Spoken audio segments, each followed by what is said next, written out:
Hello বন্ধুরা, সবাই কেমন আছে? আশা করি খুব ভালো আছে আর আমিও খুব ভালো আছি। তো আমি আজকে বানাবো চিংড়ি মাছের মালাইকারি। তো আমি এখানে চিংড়ি মাছগুলোকে ধুয়ে রেডি করে নিয়েছি। তারপর আমি এখন লবণ হলুদ মাখিয়ে এটাকে রেখে দেবো। তো আমি পরিমাণ মতো লবণ দিয়ে দিয়েছি। তারপরে দিয়ে দেবো হলুদ গুঁড়ো।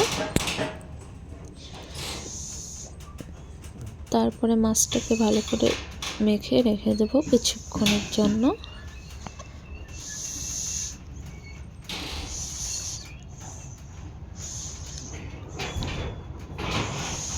এই যে আমার মাছটা রেডি হয়ে গেছে। এবার আমি কিছু মশলা করে নেব।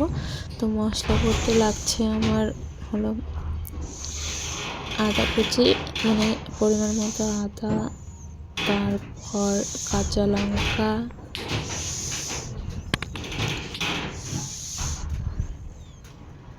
তারপরে দিয়ে দেব গোটা জিরে,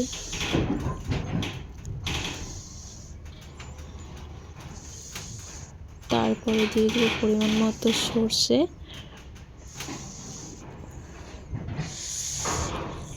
তারপরে দিয়ে দেব কিছুক্ষণ ভিজিয়ে রাখা কাজু বাদাম, তারপরে দিয়ে দেবো ভিজিয়ে রাখা পোস্ত। এই যে আমি ভিজিয়ে রেখেছিলাম 15 মিনিট, তো সেই পোস্তগুলো দিয়ে দিচ্ছি। তারপর আমি জল দিয়ে মশলাটা রেডি করে নেব। এই যে দেখো আমার মশলাটা রেডি হয়ে গিয়েছে।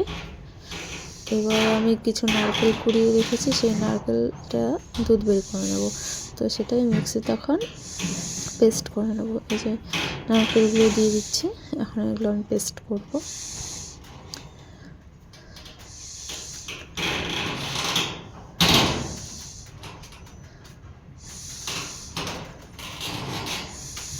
তারপরে এই দেখো আমার নারকেলটা পেস্ট হয়ে গিয়েছে।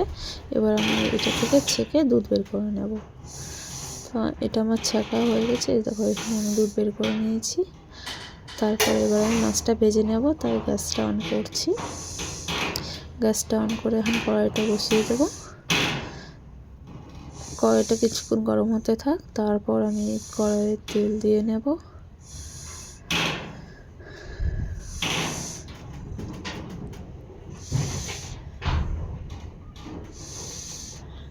তারপর তেলটা গরম হওয়ার পরে আমি তেলে মাছগুলো দিয়ে দেবো। এই যে দেখো মাছগুলো আমি দিয়ে দিচ্ছি। এবার মাছগুলোকে আমি মানে হালকা করে ভেজে নেব, বেশি ভাজবো না, একটু কম। তারপরে এই যে উল্টে পাল্টে মাছগুলোকে হালকা করে ভেজে নেব। এখন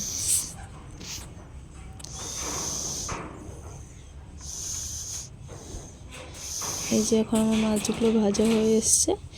এবার আমি মাছগুলোকে উঠিয়ে নেব। তো মাছগুলো এখন আমি উঠিয়ে নিচ্ছি।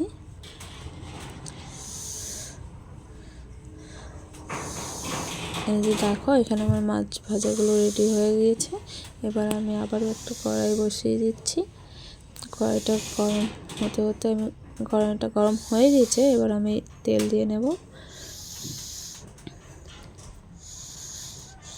তারপর এখানে আমি কিছু গোটা মশলা অ্যাড করব, যেরকম তেজপাতা, দারচিনি, এলাচ, লবঙ্গ, গোলমরিচ, এগুলো দিয়ে দিয়েছি। হালকা এগুলো লাল লাল করে ভেজে নেব। তারপরে এখানে দিয়ে দেব আমি হলো সামান্য একটু গোটা জিরে। তো এই যে গোটা জিরেটাও আমি দিয়ে দিয়েছি। তারপর ওগুলো একটু হালকা ভাজা হয়ে আসলে, মানে ব্রাউন কালার হয়ে গেলে, আমি দিয়ে দেব মশলাটা যেটা আমি বেটে রেখেছিলাম। এই যে এখন আমি মশলাটা দিয়ে দেবো। এখানে আমার মশলাটা দেওয়া হয়ে গেছে। এবার একটু নেড়ে ছেড়ে তেলের সঙ্গে ভালো করে মশলাটা মিশিয়ে নেব। তারপর এখানে আমি কিছু গুঁড়ো মশলা অ্যাড করব, যেরকম লবণ, হলুদ, এগুলো তো লাগবেই। তো আমি এখানে পরিমাণ মতো লবণ দিয়ে দিচ্ছি, পরিমাণ মতো হলুদ গুঁড়ো দিয়ে দিচ্ছি, তারপর দিয়ে দিচ্ছি পরিমাণ মতো লঙ্কার গুঁড়ো, তারপরে দিয়ে দেবো ধনের গুঁড়ো, তারপর দিয়ে দেবো জিরের গুঁড়ো। এবার এই মশলাগুলোকে আমি ভালো করে মিশিয়ে নেব। তারপর মশলাটা ভালো করে কষতে দেবো, যতক্ষণ না মশলাটা মানে তেল ছাড়ছে ততক্ষণ মশলাটা ভালো করে কষানো হবে না। তো আমি নেড়ে ছেড়ে এখন মশলাটা কষিয়ে নেব। যে দেখো আমার মশলাটা হালকা হালকা তেল ছেড়ে দিয়েছে অলরেডি। এই যে এবার আমার মশলাটা মানে কষানো হয়ে গেছে। এবার আমি যে নারকেলের দুধটা করে রেখেছিলাম সেটা আমি দিয়ে দেবো। এই যে আমি নারকেলের দুধটা দিয়ে দিয়েছি, আমি কিন্তু কোনো জল অ্যাড করিনি, শুধু নারকেলের দুধটা দিয়েই মানে গ্রেভিটা বানিয়েছি। তারপরে যেটা ফুটতে দিয়েছি গ্যাসটা হাই ফ্লেমে রেখে, এই যে আমার গ্রেভিটা ফুটে এসছে। এবার আমি মাছগুলোকে দিয়ে দেবো। মাছগুলো এই যে আমি দিয়ে দিচ্ছি। এবার ভালো করে নেড়ে চেড়ে এটাকে কিছুক্ষণ হতে দেবো।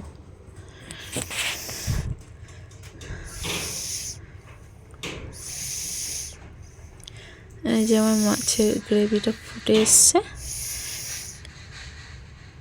যেহেতু এটা অনেকটা হয়ে গিয়েছে, এবার আমি এটাকে নামিয়ে নেব। একটু গরম মশলা গুঁড়ো ছিটিয়ে দেব, দিয়ে আমি একটু নেড়ে দেবো। এখন যেহেতু গরম মশলা গুঁড়োটা দিয়েছি, গ্যাসটা একদম লো ফ্লেমে রেখেছি। এই যে আমি এবার আমার রেডি আমার মাছের গ্রেভি, চিংড়ি মাছের মালাইকারি। তো ভালো লাগলে লাইক কমেন্ট শেয়ার পাশে থেকো প্লিজ।